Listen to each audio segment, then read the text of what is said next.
Raja Arthur. Namanya bergema melalui zaman, sebuah bisikan kepahlawanan dan tragedi. Ia adalah raja yang diselimuti mitos dan legenda, cahaya harapan di zaman kegelapan. Apakah dia benar-benar ada, raja pejuang ini, atau hanya khayalan kita bersama? Selama berabad-abad, para pendongeng telah menceritakan kisah tentang keberanian dan kebijaksanaan Arthur. Kita mendengar tentang pedang ajaibnya, Excalibur, yang ditarik dari batu. Kita terkesima dengan petualangan para ksatria meja bundarnya, para pejuang mulia yang terikat oleh sumpah ksatria. Dan kita menangis melihat kisah cinta segitiga yang tragis antara Arthur, ratunya Guinevere, dan ksatria terberaninya, Lancelot. Kisah Raja Arthur adalah permadani yang ditenun dari sejarah, mitos, dan cerita rakyat. Ini adalah kisah yang terus memesona dan menginspirasi kita, bahkan hingga hari ini. Tapi adakah kebenaran di balik legenda itu? Mari kita selami kabut waktu, dan lihat siapa yang bisa kita spawn. Saat kita mencari Arthur dalam sejarah, kita mendapati diri kita dikelilingi bayang-bayang. Buktinya sedikit dan seringkali bertentangan. Beberapa sejarawan percaya Arthur mungkin adalah seorang pejuang sejati, seorang pemimpin Romano-Inggris yang berperang melawan Saxon yang menyerang pada abad ke-5 atau ke-6 Masehi. Yang lain menganggapnya sebagai tokoh mitos belaka, pahlawan yang lahir dari harapan dan ketakutan orang-orang yang menghadapi invasi dan ketidakpastian. Kronik-kronik awal menawarkan gambaran sekilas tentang kemungkinan Arthur. Gildas, yang menulis pada abad ke-6, menyebutkan pertempuran di tempat yang disebut Mons Badonicus. Pertempuran ini, sebuah kemenangan yang menentukan melawan Saxon, sering dikaitkan dengan Arthur. Nennius, seorang sejarawan abad ke-9, memberikan catatan tertulis pertama tentang Arthur sebagai pemimpin perang. Dia menggambarkan Arthur sebagai Dux Bellorum, seorang pemimpin perang yang bertempur bersama raja-raja Inggris melawan Saxon.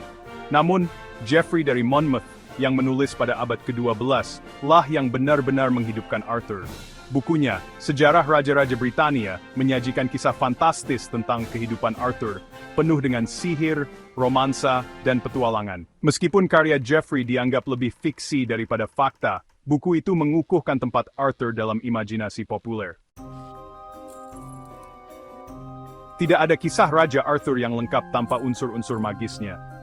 Dan tidak ada tokoh yang lebih magis daripada Merlin, penyihir misterius yang menjadi penasihat dan pelindung Arthur. Merlin adalah seorang pengubah bentuk, peramal, dan ahli sihir. Dia mengatur kelahiran Arthur, memastikan keselamatannya sebagai seorang anak, dan membimbingnya menuju takdirnya sebagai raja. Lalu ada Excalibur, pedang legendaris yang memberi Arthur kekuatan dan kemenangan. Dalam beberapa versi legenda, Arthur menarik Excalibur dari batu, membuktikan haknya untuk memerintah. Di versi lain, dia menerimanya dari Lady of the Lake, sosok mistis yang tinggal di perairan sekitar Avalon. Excalibur lebih dari sekadar senjata. Itu adalah simbol kerajaan Arthur dan hak ilahinya untuk memerintah. Unsur-unsur magis ini menambahkan lapisan keajaiban dan pesona pada kisah Arthur. Mereka berbicara tentang masa ketika orang-orang percaya pada kekuatan sihir dan campur tangan supranatural dalam urusan manusia. Di jantung legenda Arthur terletak Camelot, kastil Arthur yang megah dan pusat kekuasaannya. Camelot bukan hanya sebuah benteng, itu adalah sebuah cita-cita, itu adalah tempat kehormatan, ksatria, dan keadilan. Di dalam temboknya, Arthur mengumpulkan ksatria meja bundarnya, para pejuang paling berani dan paling mulia di negeri itu. Meja bundar itu sendiri adalah simbol kesetaraan dan persatuan. Tidak ada kepala meja, menandakan bahwa semua ksatria setara di mata Arthur. Para ksatria ini termasuk Lancelot, Gawain dan Percival, memulai pencarian, memperjuangkan keadilan, dan berusaha untuk menjunjung tinggi kode ksatria. Cinta dan romansa juga memainkan peran sentral di dunia Arthurian.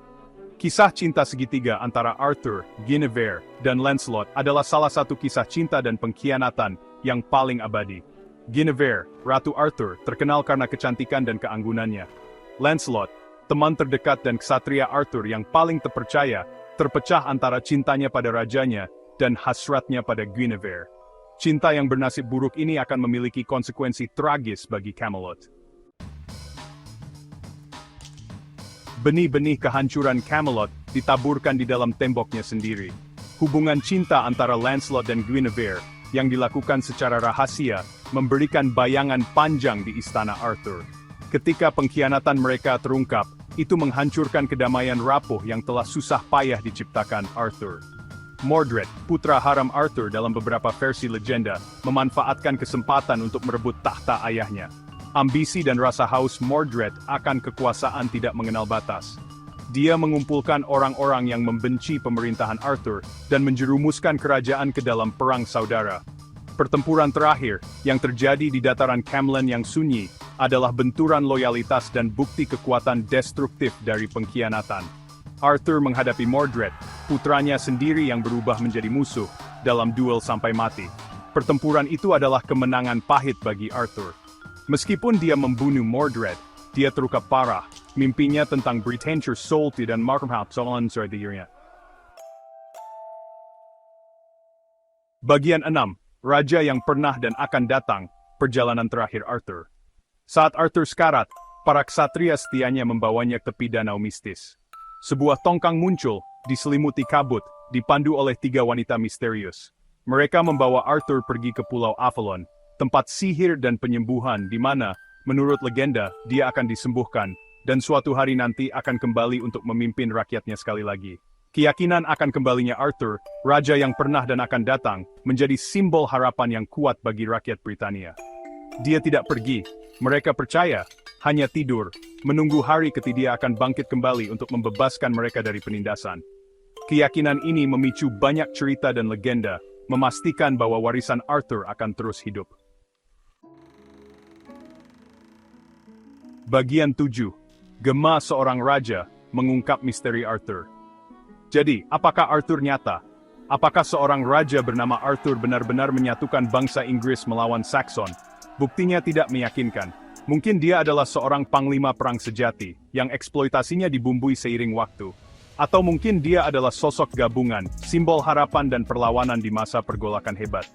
Beberapa sejarawan menunjukkan temuan arkeologis, seperti reruntuhan Kastil Tintagel di Cornwall, sebagai kemungkinan bukti keberadaan Arthur.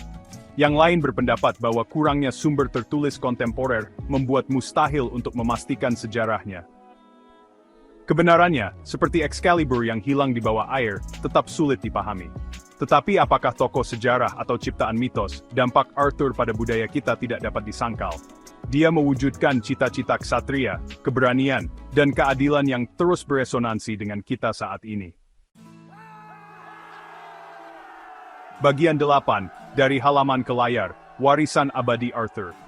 Kisah Arthur telah diceritakan dan diceritakan kembali selama berabad-abad, menginspirasi karya sastra, seni, dan film yang tak terhitung jumlahnya.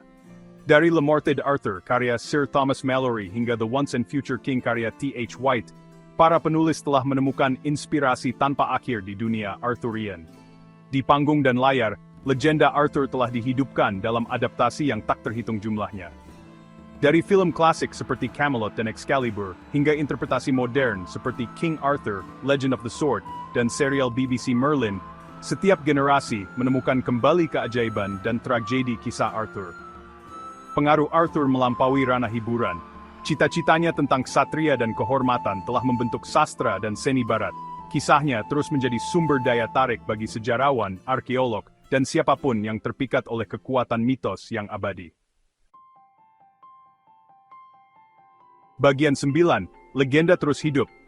Maukah Arthur yang asli berdiri? Misteri Raja Arthur terus menggelitik kita. Apakah dia raja sungguhan atau isapan jempol dari imajinasi kita bersama? Mungkin jawabannya bukan tetap pada catatan sejarah, tetapi pada kekuatan abadi dari kisahnya. Arthur mewakili yang terbaik dari kemanusiaan, keberanian, kasih sayang, dan pengejaran keadilan. Dia mengingatkan kita bahwa bahkan di masa-masa tergelap sekalipun, harapan bisa muncul. Jadi, saat kita mempelajari legenda, mari kita ingat bahwa pencarian Arthur bukan hanya tentang mengungkap fakta sejarah. Ini tentang memahami kekuatan mitos dan daya tarik abadi dari cerita yang bagus. Baik nyata atau fiktif, Raja Arthur terus menginspirasi kita untuk berjuang demi dunia yang lebih baik, dunia ksatria, kehormatan, dan keadilan. Dan mungkin, itulah warisan terbesar